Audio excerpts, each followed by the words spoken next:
Ladies and gentlemen, I would first like to begin by congratulating Mr. Kataria, Arish Sahaniji. He's a Singh, all right, but has the name of Sahani. His associates, not the least his daughter, and Dr. Mysorekar, who has consistently supported the cause of Hindus, fought for the glory of temples, and been recently decorated in our own state, Karnataka, for our contribution to the Hindu cause. I know that dinner is awaiting, but I asked Dr. Mysorekar how long I can speak. She said, as long as you want.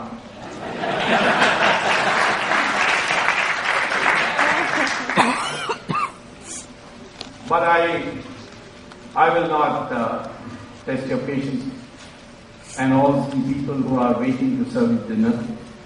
I'll try to, in a nutshell, explain the theme of what I'm going to speak and the background in which I've chosen this topic, that corruption is our main disease and Hindutva is our main cure.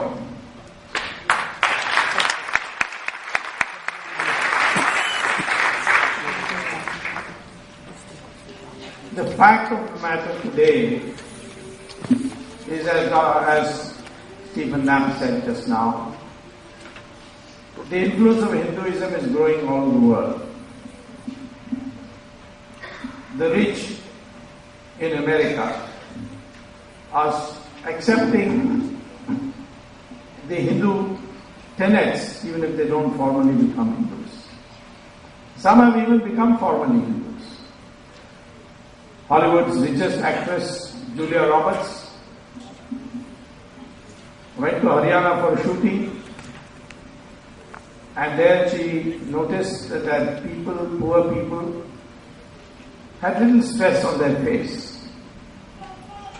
So she asked some people in the shooting and in the troop, and she was taken to a Swamiji, and who explained to her that if you follow the principles of Gita, that you have freedom of action but no right to the fruit of that action. As Krishna explained, he said, if you adopt that principle, you can never have stress. And that is the principle on which we can re-establish the glory of Hinduism once again. Only 600, 700 years ago, we were the world's richest country, accounting for nearly 30% of the world GDP. We were producing everything. We were the front runners in science. And people who came from abroad, like the Chinese travelers, Fascian and Yuan, people who came from Portugal, people who came from the United States, like Mark Twain, they all noticed that the one outstanding quality of an Indian was that he was honest. And their honesty was so pervading that they didn't even lock their houses when they went outside. All that is transformed because of foreign aggression, and we became weak and became one of the poorest countries in the world. Now the economic growth is increasing. We find that the ashrams of Sri Ravi Shankar, Swami Dayanand Saraswathi, Ramdev, of course Sai Baba, all are filled with foreigners who are very well to do, who should have no reason to be unhappy if money was the cure for everything. But they are coming to search for the way. Recently a book by Richard Goldberg, published by Random House. The book is titled American Veda. And he describes the fascination for the rational, logically minded American for Hindu philosophy and Hindu logic. So with this growth of Hinduism's appeal, naturally those who are in competition with us in conversions, they are adopting all kinds of new methods to put India down. And we have to recognize that. No more it is the old method of fighting wars. Now it's a different way. Now it's through the mind. We are told we are not one people. We are Aryans and Dravidians. A lot of Indians have swallowed this. But the DNA does not show that. Research done at the University of Cambridge, the University of Houston, in Mysore, all show that Indians have the same DNA.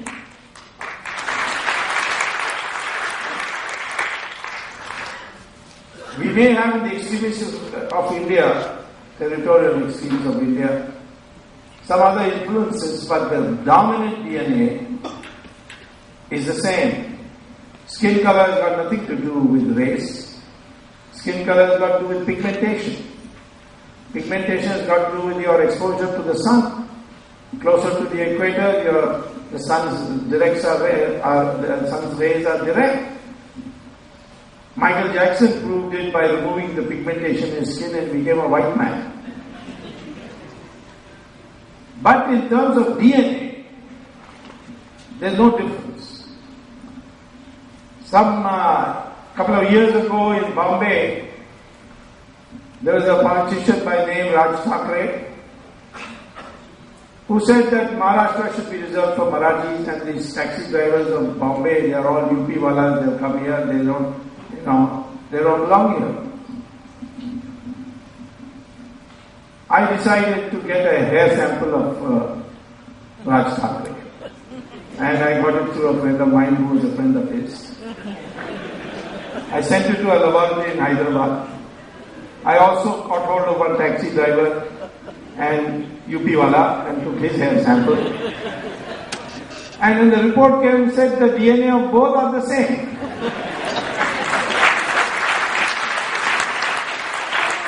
So I publicly announced that Raj Thackeray has actually come from UP. Who is he to talk about the taxi driver? He is still not contradicted. If he challenges me, ask him to come on a public platform with me and in front of everybody give me a hair sample. So this Aryan, Dravidian, linguistic difference, India is a heterogeneous country. All these are to divide us, weaken us. And then, if that's not enough, to make you defensive, so that you don't say that I'm a Hindu. See, I may be Hindu, but I do all my puja at home, but I'm secular. Now what does that mean? Hindu is secular. When we were 100% Hindu in this country, in India, the Jews came to India, we built their synagogues.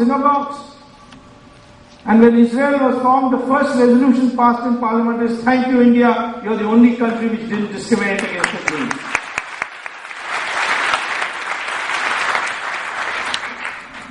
Same thing with Parsis. They went helter-skelter after the invasion by the Muslims of Iran. And the only place they have survived is India. The Air Marshal was a Parsi. The Attorney General was a Parsi. There are Parsis in all key positions that nobody talks about them. That they are getting disproportionate share. So it's a record. Even when we were in conflict with the Buddhists, it was by discussion. Even the word Dravid came in this discussion when Chandrasekarendra went to Varanasi to challenge Madana Mishra. And the first question was asked of Shankaracharya, who are you? He said, I'm Dravid, Shishu. Shishu means child, and Dravida means the sandhi of two words thrown with, which means where the three oceans or the three coastlines meet. Dravid is a southern India concept. It has got nothing to do with Varna, it has nothing to do with caste. But the British brainwashed and created a Dravida movement, out of which Karunanidhi came. And he told me one day that all Dravidas are non-Brahmins and Aryans are all Brahmins. So I said, then tell me one thing. How has Rahul Dravid got the name Dravid? He had no explanation. I told him, Ravan, you celebrate Ravan Leela every year. You believe Ravan is your God. But do you know that Ravan was a Brahmin? He didn't agree. I bought the Kamal Ramayana to show him. Since then he has stopped talking about Rama. He only talks about Rama. When I was arguing this Rama Setu case in Supreme Court, he said, who's Swami to say this is Rama Setu? Did Ram build it? Has he got an engineering degree from some college? He fell sick the next day and he was admitted to Ramchandra Medical Hospital.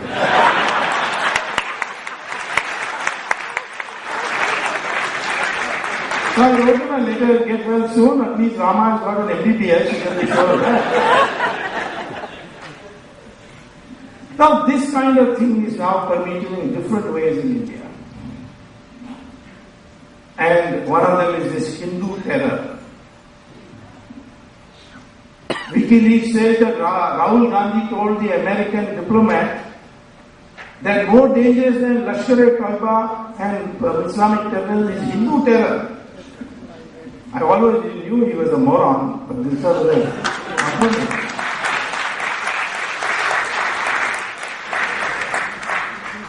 He spent 3 months in Harvard University on an industrialist donation quota. One family friend who is an industrialist based in London gave $11 million to Harvard Medical School. So he got an admission. In the 3 months he was in Harvard, before they asked him to go home, he had been 3 times for detoxification for narcotics. And Congress party said, make him Prime Minister.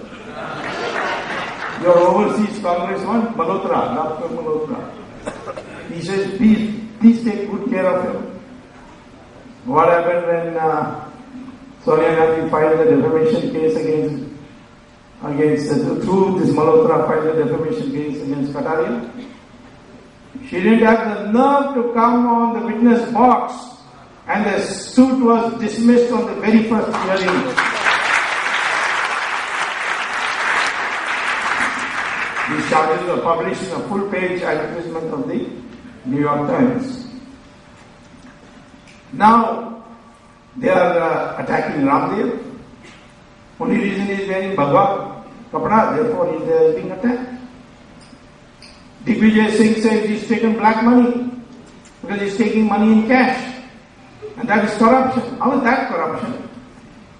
Corruption can only take place if a public official misuses the office to benefit somebody in return for the money that he got from him. That is corruption. I am a corrupt fellow, I carry cash in my pocket, I take a taxi and give the taxi driver some cash. Does it mean that the taxi driver is also corrupt? When a sadhu accepts dakshina, how is he going to decide whether it's corruption or not? Now, thanks to Chidambaram, we don't even know whether the currency we have in our hand is printed in Pakistan or is printed in India.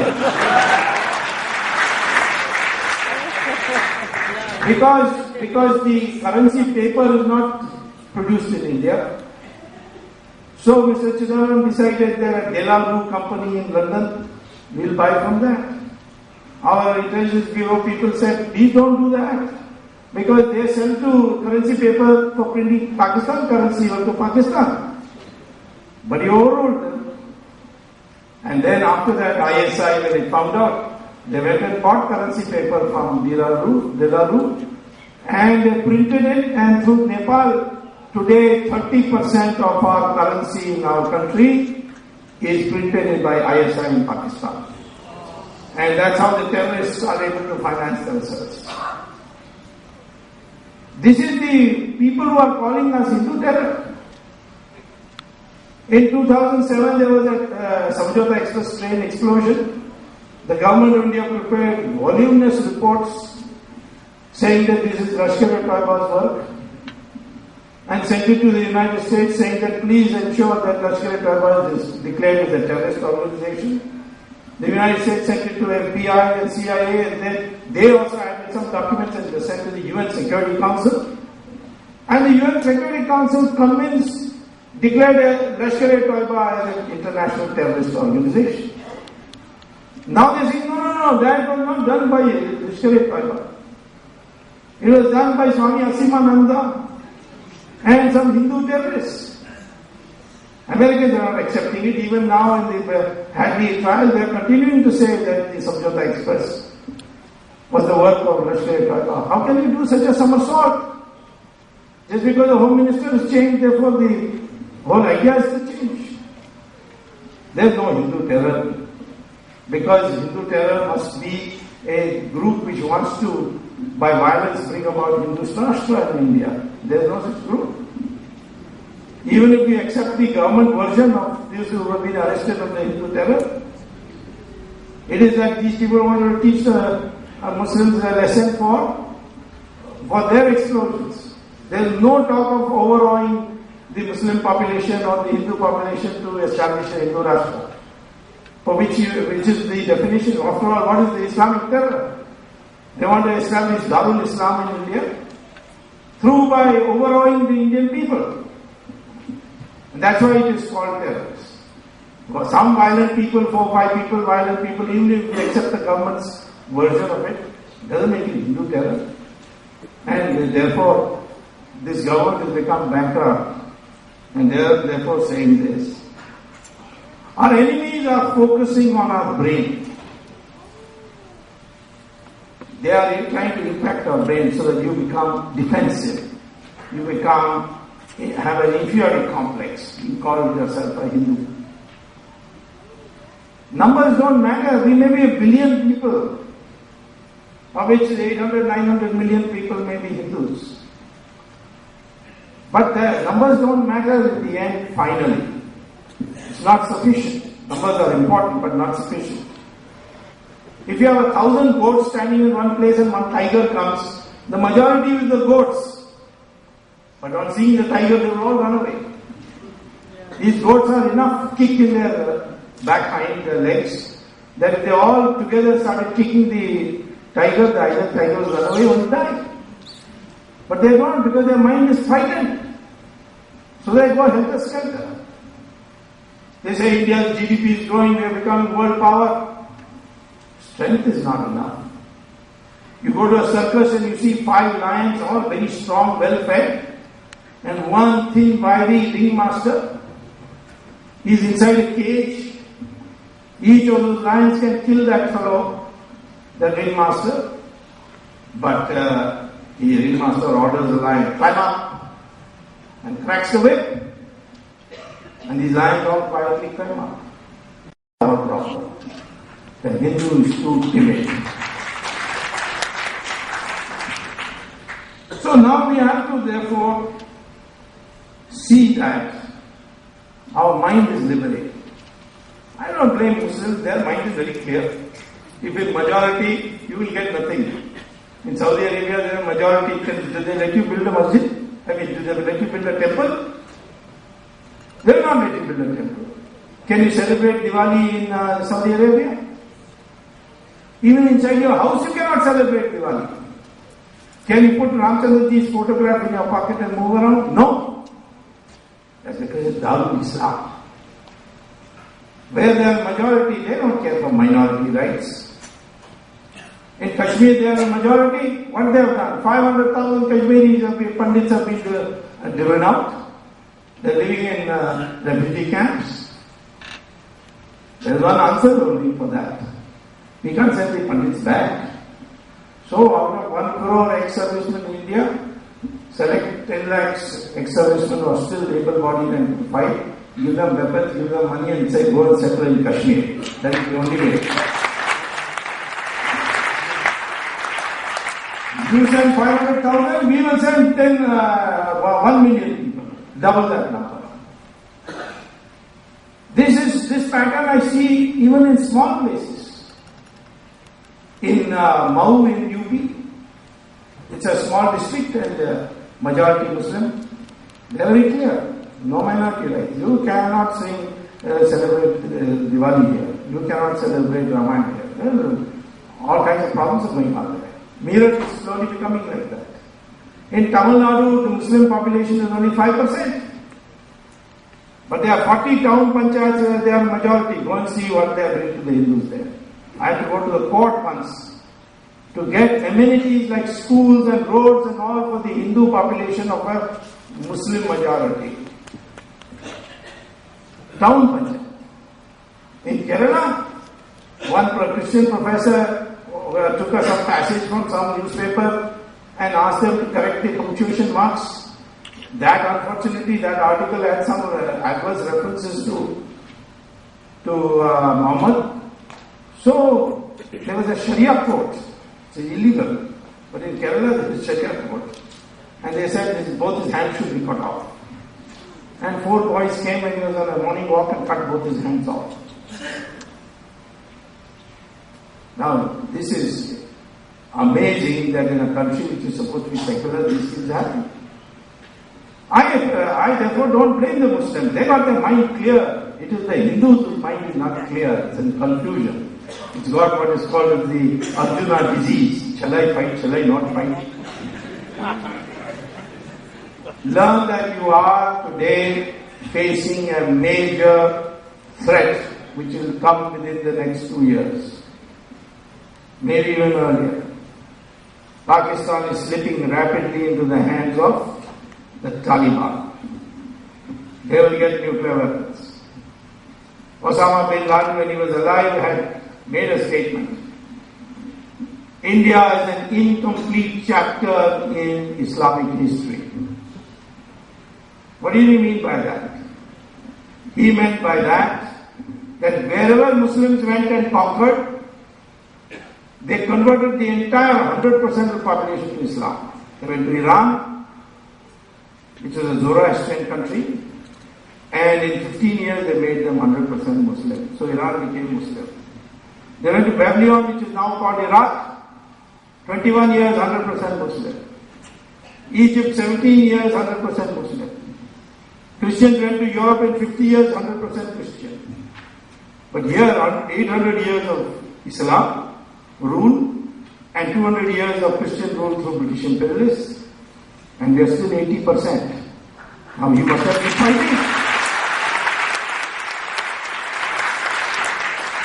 So that's what Osama bin Laden means by incomplete history. Why we have not become 100% Muslim? That chapter has to be completed. We were fighting, but we didn't know how to fight for these people. We fought in a cultured way. What is the cultured way? Fighting starts when the sun rises in the morning. And fighting is stopped when the sun sets. You go back to your tambu and have a good night's sleep. And then come back next morning. No fighting in the agricultural fields, no fighting in the cities, in population centers. Open Maidan. Kurukshetra, open Maidan. Ravan had to come out of his forest and then fight Rama in an open Maidan. And if you lose the battle and then say, I'm very sorry, give him back everything and say, goodbye. So Muhammad Ghori came 16 times, each 16 times Prithviraj Chauhan forgave him and gave him back and said, Jao Wapis. These were not suitable for warfare. It was Chhatrapati Shivaji who was the first one who understood the laws of change. It was Guru Gobind Singh who understood that. He had only 5 people, 5 Pyaras, and he transformed India. With all the skullduggery that took place and the conspiracy took place. Today, There is one more factor which is working on us to weaken us, and that is corruption. And we have got to handle this because it's gone very far. The numbers have become mind-boggling. In the 2G spectrum scan, the CAG estimated correctly that if we had sold spectrum in the market price, we would have got another 1,76,000 crores. One lady in Madras asked me, how many zeros is that? So I said 11 zeros. He said, my God. But Tamil Nadu people have shown. DMK thought that they can bribe the voters and win. They took the money and voted against DMK. So the spectrum scan, the chores are also chameleons and the liberators are also chameleons. So this amount of money, of which all of it was not bribe. You see, what happened is that Raja, as telecom minister, is now in jail because the charge sheet says that he fixed the price at 2001 price when we had only 4 crores of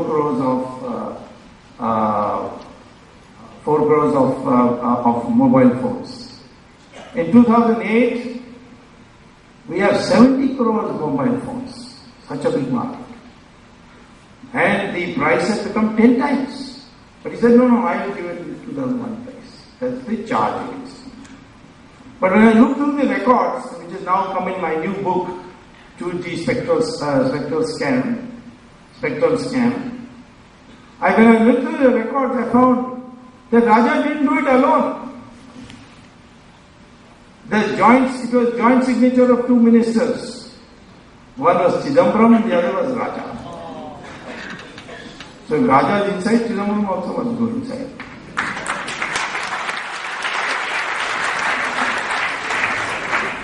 I have already filed the petition in the Supreme Court. It was heard on the 13th of May. The court wanted they wanted the CBI to reply and the hearing to take place. But since I had to come to teach at Harvard, I asked the court whether it can be fixed on 24th. There's no hurry, there's not jhatka here. This court could be halal, slowly. Because they are secular, so they must get halal. Hindus will get jhatka. So, Raja has gone in. Then his good friend Kajini is also gone in. Then Dayaniji Maran in 2 weeks in. Then Chidambaram in August. And his PR is going to have a Raja, it must have a Rani too. And if the Raja is from South India, the Rani must be from Italy.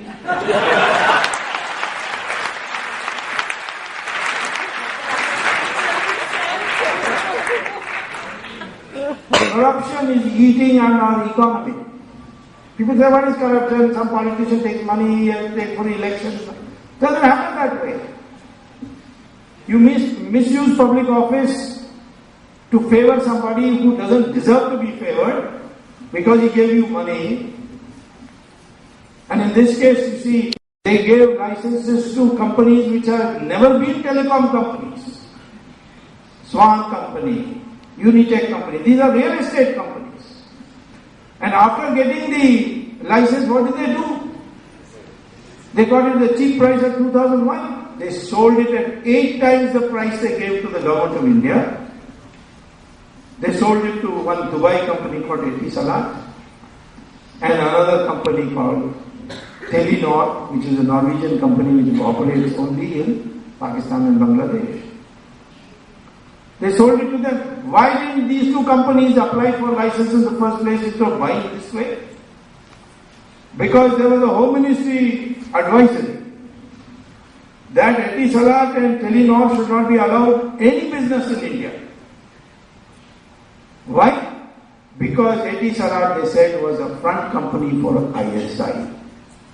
And the Indian branch of it, Etisalat DB, the MD is called Shahid Balwa. He is a right-hand man of Dawood Ibrahim. And therefore, if they get a license for anything, they will bring all the terrorists into India through that route. So it should not be given. And Telenor is a Norwegian company which buys all its telecommunication equipment from the Chinese Army, People's Liberation Army. And Chinese People's Liberation telecom equipment all can double for cyber warfare. If there is a conflict tomorrow between India and China, this cyber warfare, this will be used for cyber warfare in all your defense ministry and Air Force and Army and Navy computers will all go top. Such a dangerous thing. Just for money they have sold it. Etisalat is functioning, Telenor is functioning. I filed a petition in the Supreme Court and argued it also. All these companies argued against me. I believe the court has reserved orders on cancelling all the licenses. Whoever has got the license, cancel. So, if the orders are reserved, any day the judgment may come. In the meantime, of course, Kapil Sibal is going on giving explanation. No, not like this, not like that. But it was Mr. Chidambaram's duty to tell Raja, no, you cannot allow these companies to Swan and Unitech to sell it to Etisalat and Telenor, because there is, number one, a rule that if any company gets a license, it cannot sell that license for 3 years. And this is not even 3 months. And then they sold it. And second, that there is a Home Ministry advisory, national security. Therefore, you can't sell. This is what Chidambaram should have told. But when I went through the file, I saw a file note of Raja, which I got a copy of before Chidambaram could destroy it. And it says that much criticism has been made as to why I permitted Swan and Unitech to sell to Etisalat and Telenor. But Mr. Chidambaram explained to me that it should be done, therefore I have done it. 60,000 crores in bribe. Raja got only 3,000. Poor chap used to come on a cycle 15 years ago to the DMK headquarters. Now he's got only 3,000 crores. His very close associate Sadiq Pasha was doing the Hawala operation, dead. His nephew was carrying suitcases for politicians in Delhi, dead. So I told Raja, go to jail quickly, otherwise you'll be dead also. Safest place for you is jail. Now Tihar is no more called Tihar jail, it is called Club Tihar, because so many important members are there. So, for the sake of money, Chidambaram got 5,000 crores, Karunanidhi got 12,000 crores, so that makes it 20. No, Karunanidhi is a little more than 12,000, he got 60,000 crores. And the great lady from Italy, Vishkanya Taraka, she got 36,000 crores. But she was generous. She said, I've got a lot of money, so I'll give it to my 2 divorced sisters, because they are done away with their money. So the sisters got it. And said, don't put it in Switzerland, save and place it to put it in Macau. You'll get it out of Macau also. So this is the way 36,000 crores with Sonia Gandhi, 16,000 crores with Karunanidhi, 5,000 with Chidambaram, 3,000 with Raja. This kind of money. And this is not the only scandal. There's Commonwealth Games, there's coal scam, there is Krishna Godavari gas scam. There's scam galore. There's so much money and gone into the hands of people. Can we get it back? Of course we can get it back. Because under the new laws passed by the Security Council, thanks to the Americans' concern for terrorist financing, it is now Switzerland and other countries have passed a law saying that if you can say that all accounts of politically exposed persons, that is those who are in politics in one way or the other, their account should be frozen, we'll freeze it. They've done it for Mubarak, they've done it for Gaddafi. Earlier on they did it for Marcos. So all we do is take the list of all MPs, MLAs, ministers, governors, and send the list to Switzerland saying, please freeze the accounts of all these people. The second thing to do is bring out an ordinance. And the ordinance should say all accounts of Indian citizens, they will be now nationalized by the government of India. And if anyone proves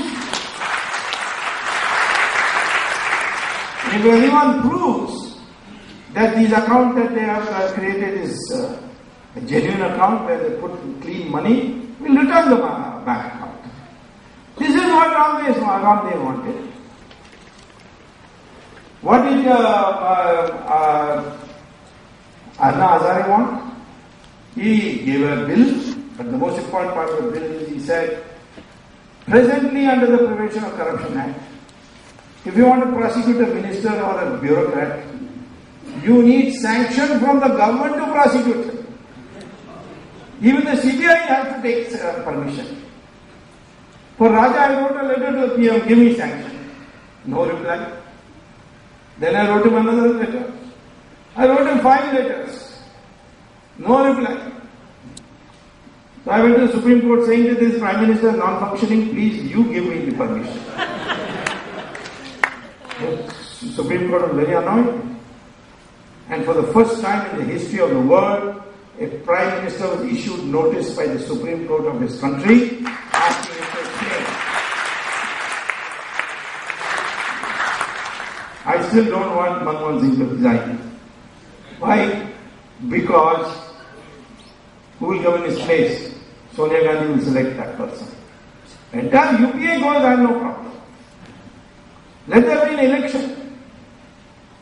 But why him alone? He is a honest, boneless wonder. All the others in Congress are corrupt, boneless wonders. So it's better to have him. Let him be here. He's unpopular. If a new man comes and says, oh, then just give him more time. Or that Buddhu comes, Rahul Gandhi comes. He's a proven Buddha, so I don't have to prove that. He went to UP and came back and gave a press conference. I saw a mountain, 70-foot mountain of dead bodies. Later on they sent some people to investigate. The media also sent people. They found it was 70-foot cow dung. So a man thinks cow dung is dead body. And there must be something wrong with it. So therefore anyway, the fact of the matter is that Raja went to jail and the process has started. A new euphoria has come in India. What Anna Hazare is saying, why this sanction at all? Independent prosecutor.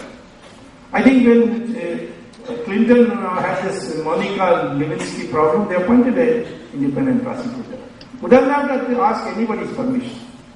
He can directly tell the CBI, prosecute. 20 years ago, Hong Kong was the most corrupt country in the world.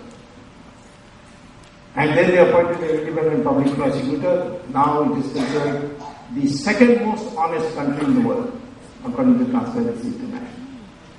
That's all it is Anna Hazare is asking. Ramdev is saying, bring all the money back.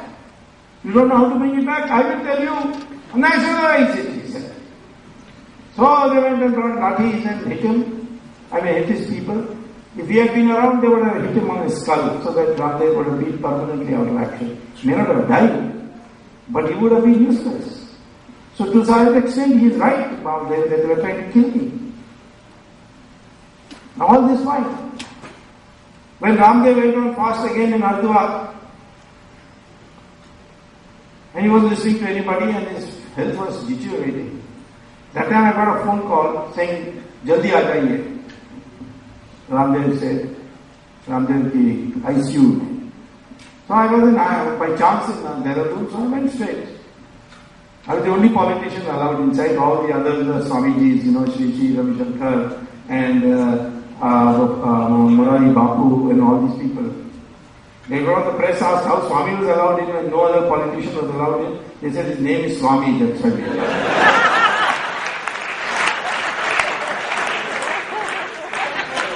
So anyway, I told Ramdev Gandhiji invented this Amaran Anshan business. But he said one thing, never do Amaran Anshan before a person in whose heart there is no place for you, even a small amount of place. I told Ramdev, these people want you dead. How can you do fast to death against them? We'll be the loser, that's all. But fortunately, after all these sadhu sannyasis gave quotations from the Gita and the Upanishads and all this, finally agreed. Ramdev has been wronged by the government. I'll tell you that he will rise again and overthrow this government.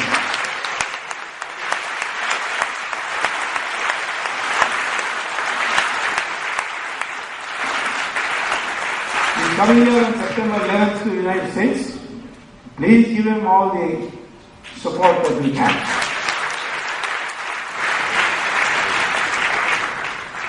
Our aim now is to bring Hazare out of the clutches of all these fashionable NGOs. Aruna Roy, Harish Mandal, all Naxalites, Sonia Gandhi's friends. They are also members of the National Advisory Council of which Sonia Gandhi is chairman. And they are always brainwashing Anara. There is no politician. They have to deal with politicians. How can non-politicians deal with politicians? So now, of course, there's been a change. I'm hoping that Anna Hazare, Ramdev, RSS, Vishwa Parishad, some politicians like me, all will come together and create a new alternative for clean India.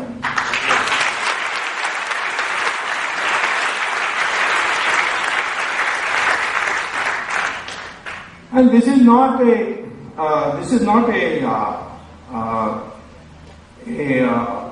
we've got a lot of time. We have a lot of time. I'm telling you, once Chidambaram goes, then after that I'm going after you know who. And there will be a midterm poll. I'm expecting a midterm poll between November 2011 and February 2012. And then we have to be ready. Let us not get carried away by our shishtachar, We say our guests, Atithi Devo Bhava. We worship our guests. But you got to be careful. Sita, when she saw a sannyasi come to her ashram, and he said, give me Diksha, and he sat in a distance away, and he required her to cross the Lakshman Rekha. She first said, you come here, take it. He got angry. He said, what do you mean? I'm a sannyasi. I'll give sharp to your husband. So out of Shishtachar, she crossed the Lakshman Rekha. See what happened to her.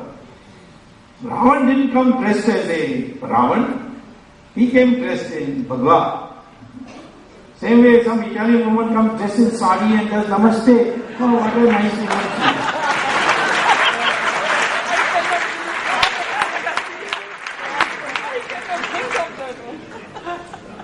Our country is in the throes of a major economic crisis due to this corruption.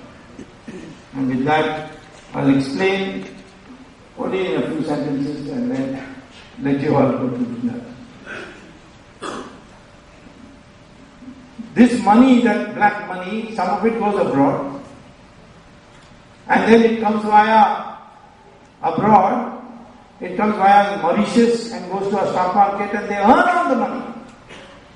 Sonia Gandhi once complained to Chidambaram, what is this people? They take our deposit, they don't give us interest on the top of it, they charge us a service charge. So some way should be found to earn money on it. So he came up with this participatory note device. which enables money that has gone abroad from without who owns the money, who is paid for the money, how he raised it, nothing which is applicable to you and me as citizens of India. It comes by Mauritius, because if you register a company in Mauritius, then there is no capital gains tax in the stock market. And they are looting it that way. The stock market is rigged. Property market is rigged. Then now a new thing is happening. All the forward trading in food grains and agricultural products allowed. So rice, wheat, sugar, salt, all these things, oil, all these things that come, the black money is being used to hoard these. Put them in the go down. The prices shoot up. Your GDP is growing at 9% per year, but your inflation is growing at 16% per year. How is that possible? With supply is expanding at 9% per year, how can prices rise at 16% per year? It's because of hoarding. And then you have people who greed for money. They're selling our licenses to foreigners who are hostile to us. So the old days when it was a battlefield, our Jawans can fight that. But now it is much more sinister. It's capturing your mind. Why is there so much corruption in India? That's because we have forgotten Sanatana Dharma. This one-dimensional attachment to material prosperity. Yes, you must try to acquire material prosperity, no question. But the society must value other things more highly than money. Today our society is increasingly becoming a society where if you have money, then you have status. Otherwise, you don't have status. When I came as a student to Harvard in the early 60s to get my PhD, one American student asked me, how is it that you accepted Mahatma Gandhi as your leader? I said, why? In America you will not accept. He said, if he comes to America, we'll put him in jail for indecent exposure. We are only one minority. I also started thinking, what is this? I asked him, what about the leaders in your country? He said, they are very well dressed. Their ties are super, their coats are super. They have to be well dressed, otherwise, if they are dressed sloppily, they will be in trouble. So then I began thinking. Then I went and read Brigu and Bhardwaja's debate on the creation of Varna, which has now become out of date because Varna has got associated with birth. They never had anything to do with birth. But that time, Brigu said, if you want a stable society, then knowledge, weapons, wealth and land, these are powers. If you have knowledge, you don't have weapons, you don't have land, you don't have wealth, but you will be venerated by society. Even though you don't have weapons, you don't have land, you don't have wealth. If you have weapons, you become king, but you cannot make policy. Policy will have to be made by those with knowledge. If you have wealth, you will acquire status only if you engage in philanthropy. If you have land, you must produce for the people and not exploit it. So this was it. And if you were, for some reason, moved out of society as what was called as scheduled caste, what is called as scheduled caste, your children don't have to be scheduled caste. Valmiki came from a Dalit family, he became Maharishi. Vedavyasa was born of a fisherwoman. He became Maharishi, wrote the Mahabharata. The Ramayana is written by son of a Dalit, and Mahabharata is written by son of a fisherwoman. Kalidasa was a hunter, and Vishwamitra was of Kshatriya parents. He was the Rishi of Rishis. Ravan was a Brahmin. But he broke the law, so he was killed. He was killed by Kshatriya.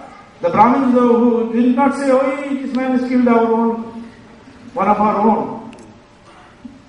Because he broke the law, he had to be killed, he had to be punished. So that was the system. Today, what is it? All this is gone. The Sanatana Dharma is gone. Why is Julia Roberts coming to India? For mental peace. Why are so many foreigners flooding our Swamiji's ashram? For mental peace. They've got all the money. And they are pouring this money to these sadhus, and some people getting jealous. Oh, in their bedroom they are getting so much money. Why are you jealous? Because somebody in Italy wants a share of that loot. That's the problem. Padmanabha Swami's thing is entirely 100%. Because the lady in Delhi from Italy, Vishkanya Taraka, she wanted a share in the loot. And the royal family of Trivandrum said, no, we will never agree.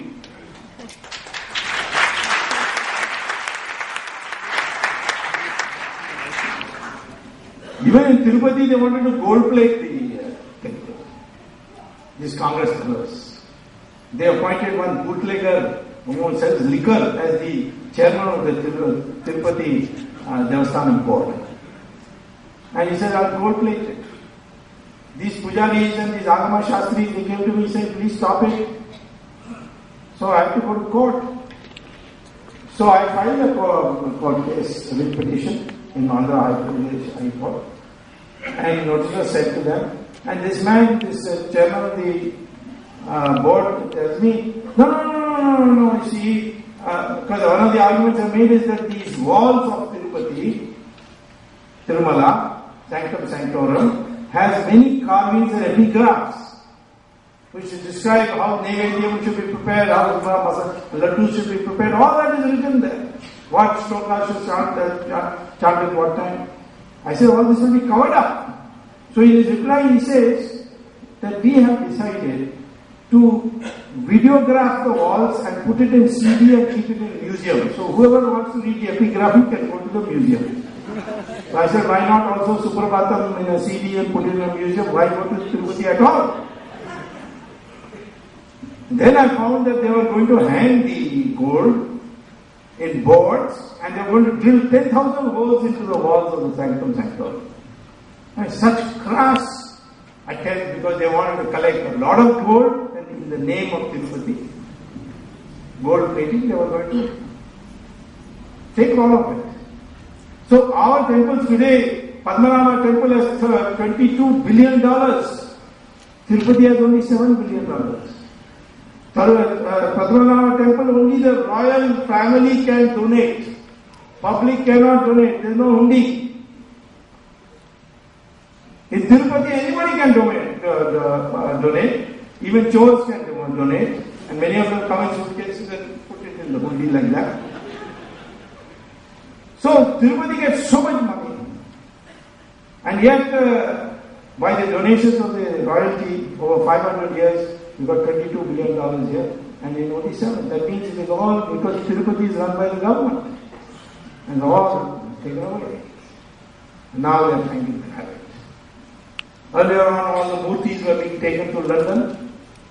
So we today are being made to feel that Hinduism is nothing. It's no past. It's antique. It's like Greece. It's a civilization which is dying. Now we want to be modern. We must be globalization, Audi and Mercedes. All this you can try. But this should not be the sign of your social status. And so the only way for the long run, I'll catch all these people, don't worry about it, I'm not going to let go anybody.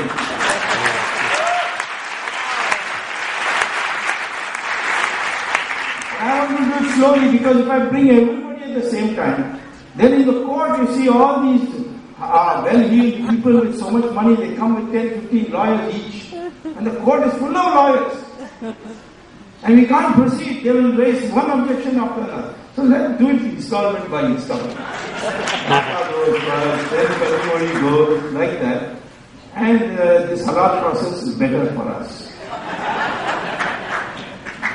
So therefore, I say to you, bring back these values. What you NRIs can do, you can't do anything. Of course, you've got temples now, you've got lovely temples, so many temples in the United States. But you also, to acquire, I have said this before, I'm saying it again, the only way to one single thing if you have to do, learn Sanskrit. If you can't learn, teach your children.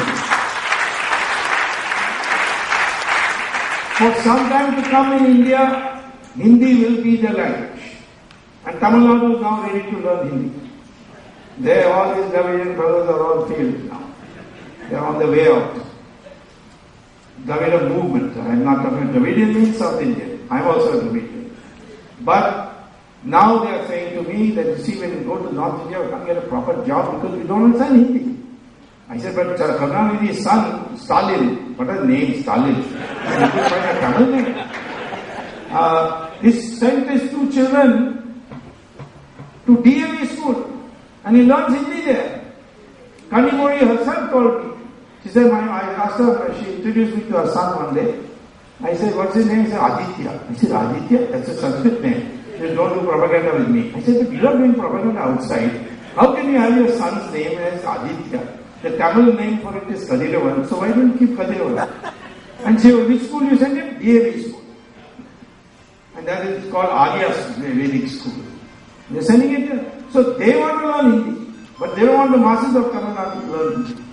So Hindi will come, Hindi words will become Sanskritized.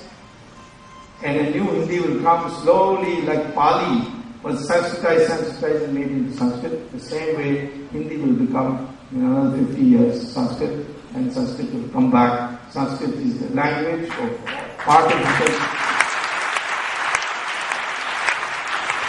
If you go to Google, you will find and type artificial intelligence and Sanskrit, you will find an article of NASA Journal of Artificial Intelligence which says, in future, knowledge in the computer will be stored in Sanskrit because that's the most perfect knowledge in this world.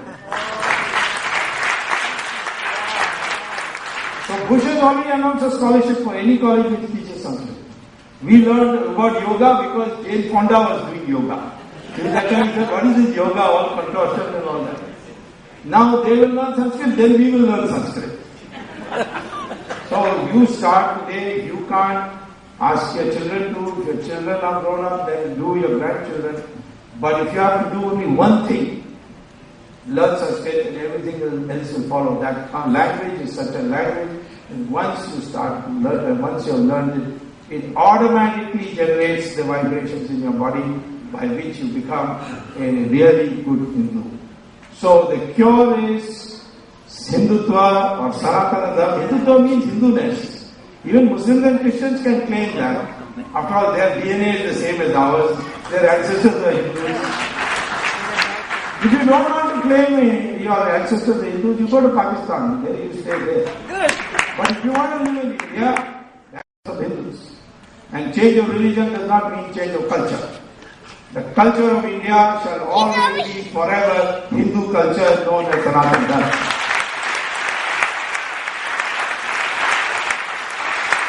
And develop some respect for knowledge, respect for simplicity. Don't make money the sole determinant of social status. Who spends most in wedding? How many days of wedding? 6 days of wedding? 7 days of wedding? What kind of food was served? All this is irrelevant. Simplicity in the way you dress, simplicity. Of course, modern technology has to be used. You have to have a good car which you can depend on. You won't have a breakdown in the highway. So, buying a fancy car is not a problem. But the social status to be associated. This globalization is doing that. Everything is economic. Everything is not economic. We must have material growth with the harmonization with spiritual values. That is the old Hindu message. And that's what we have to do. Thank you very much.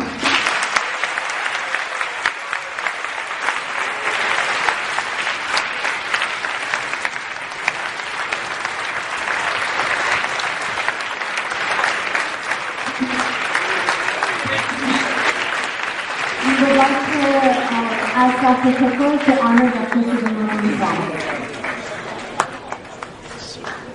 Wasn't he a great speaker? Can you enjoy?